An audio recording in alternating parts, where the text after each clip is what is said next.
Welcome everybody to How Fast Will It Go, and today we're dealing with the 2009 Lexus ISF. Now this has 1,283 horsepower, 789 pounds-feet of torque from a 5.4 litre twin turbocharged V10 engine.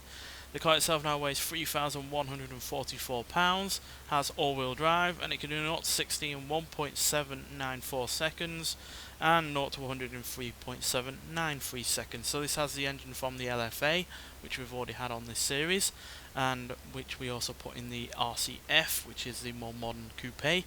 But yeah, I am expecting this to be quicker than the RCF at least, because this weighs less by around 140 pounds, and it has better in acceleration as well. It's yeah, not massively quicker in terms of acceleration, but it is definitely quicker, which is always helpful. And yeah, but obviously it is a far older car than the RCF, and yeah, that might well hold it back a little bit. But it is also a rather large saloon as well. Again, that might hold it back, but it's still far from the heaviest car that we've had on this series. So yeah, that power should hopefully not go to waste. So yeah, let's get out there and see what this car can do.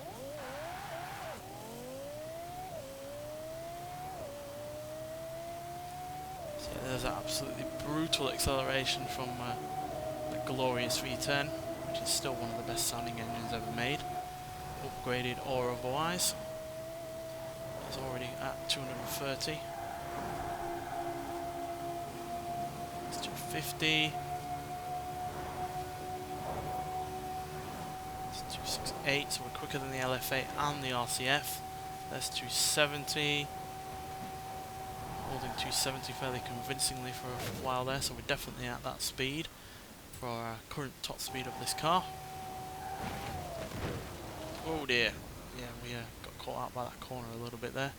But yeah, 270 mile an hour is mighty impressive for my saloon car from the late 2000s. There's a little fact for you as well, you can actually swap in the BMW M5 V10 engine from the same year as this car, which is pretty nice. You can actually swap in the Huracan V10 as well if you so wish, but I prefer the LFA V10 to the two of them. Sounds absolutely glorious. Obviously when you upgrade it with the bigger camshafts, you get it up to more than 9,000 RPM, which is a ludicrous amount of RPM for a car like this.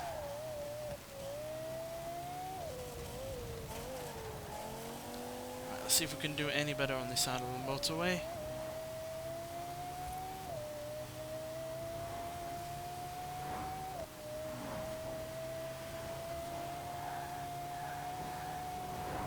Now this does have a fair bit of understeer due to that all-wheel drive system and obviously the extra power going through the front. Obviously it wasn't meant for either all-wheel drive or all that extra power.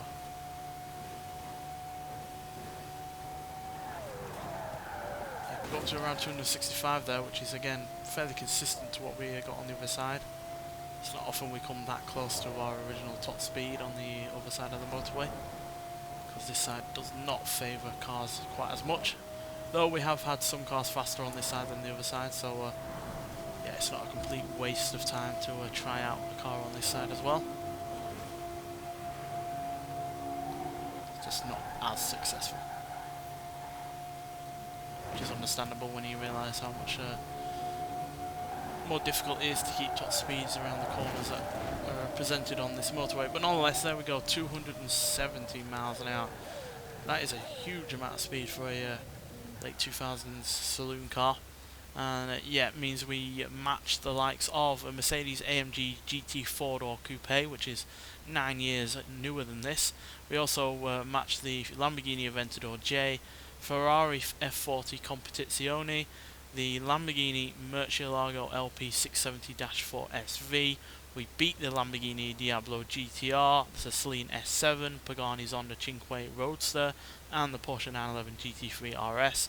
Slightly behind the likes of a Lamborghini Centenario, a Koenigsegg CCX, and a Ferrari F12 TDF. But yeah, we are easily one of the more older cars to get up to at least 270 miles an hour. And I'm struggling to find a saloon car that is actually quicker than this. yeah, a lot of them are sports cars, supercars, hypercars, and the like. But yeah, there isn't a saloon car that is actually any quicker than this. So we're technically joint first place with that Mercedes AMG for quickest saloon car. So yeah, and even then, they technically call that a coupe. So technically, this is the quickest saloon car that we've had. So yeah, really impressed with this, especially since it's like I said, quicker than the LFA and the RCF. By quite a long way, and yeah, I don't even think the RCF managed 260. So yeah, mightily impressed with this saloon car, and especially so because it's easily one of my favourite saloon cars from the period that it's from. And you can get it via doing the festival playlist at the moment in the current season.